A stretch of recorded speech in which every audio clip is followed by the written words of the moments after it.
breaking news on a life-saving fire rescue. It happened this morning when a house went up in flames on Wilshire Street. That's just south of Chalmers and East Outer Drive in Detroit. Firefighters pulled four people from the home. Those victims all suffering smoke inhalation. A 59-year-old man is in critical condition this noon. Two other victims, both women, 22 and 49, and the youngest victim, just 16 years old. We're working to find out how this fire started. We'll have much more in later editions of 7 Action News and, of course, on our website, WXYZ.com. Now to that devastating fire at a longtime family business in Lapeer County. Firefighters from 6 departments battled the blaze for hours at the Country Smokehouse that's just off M59 in Almont. The business has been a tourist favorite for decades and a well-known spot for deer hunters around the state. 7 Action News reporter Matthew Smith met with the owner, who is vowing to rebuild despite what seems like a never-ending string of tragedies.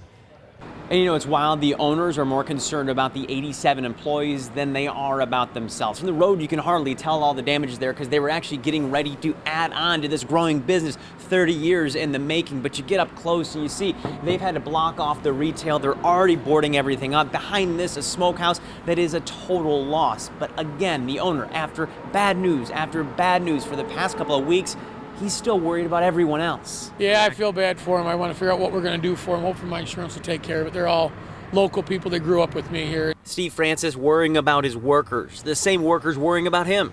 Today they're rushing to get any salvageable meat into refrigerated trailers, trying to stem the loss after an overnight fire took almost everything.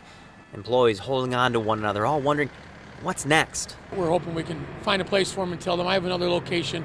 I must stuff some people over there if I can and just eat the labor costs if I can. If that wasn't hard enough, imagine for a second as you look at this damage. The firefighters trying to save this building, they know the owner. The workers, they felt this pain too. I think it's that way with anything that we fight around here. We're small communities and we know everybody. As soon as everybody heard, they knew it was us. They just came with open arms. Couldn't save it though. Steve was rushing here himself because he was hours away. He buried his dad just a day ago.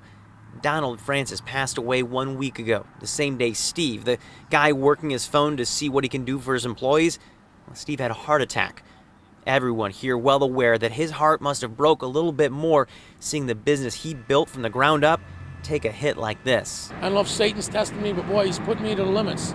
He ain't going to win this battle though. It's pretty tough. It can take your whole life away from you. You know, it's 30 years to me and my wife. 30 years. Now, I asked Steve if they needed any extra help to get the word out. He said they don't want any handouts. They're going to work on their own to figure this out. But nonetheless, it's a tough pill to swallow. 3/4 of their business comes during the holiday season and the deer hunting season, which is all right around the corner.